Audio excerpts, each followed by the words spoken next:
On our house call today, we're joined by Dr. Stephen Park, a facial plastic and reconstructive surgeon from UVA Medical Center. Now, a lot of times when we're thinking about reconstructive surgery, we're thinking celebrities who just need everything to be perfect, just nip and tuck, but that's not always the case. Correct. Yeah, actually, the goal for facial plastic surgery is very complex, and it is not necessarily perfection. You know, and I think that comes in a lot of different forms. For example, there's a young girl with a large crooked nose, might be impacting her self-esteem.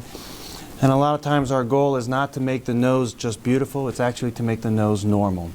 And that's their goal.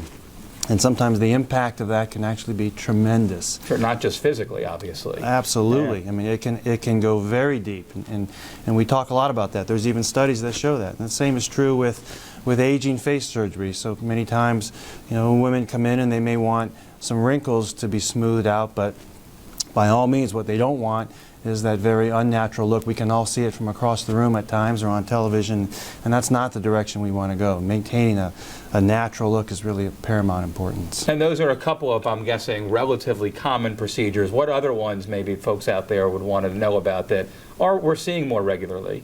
Well, there's a growing trend, and there's a fair amount of science behind it as well. So, you know, the most common cosmetic procedures usually involve rhinoplasties and facelifts and brow lifts, but technology is getting better.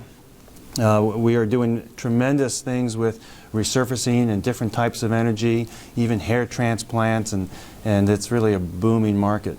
Something more and more common these days, as I'm guessing perhaps surgeries have gotten a little more simpler and advanced as well? It is more common, but it's actually more common for a number of complex reasons. One is an aging population, improved safety, better communication, and I think what people are realizing, which is really important, is that the impact goes so much deeper than what people think.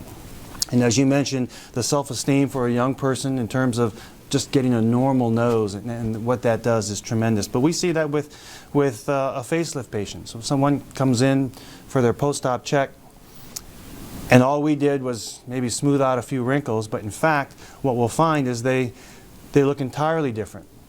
And the reason they look different is because, in fact, they're eating better, they're exercising, they're no longer smoking, and they've just got a bounce to their step that is that's really terrific. A positive snowball effect, if you will. Oh, that's exactly right. It sort of catapults them and jump starts them in a whole new, healthier lifestyle, and really money couldn't buy that.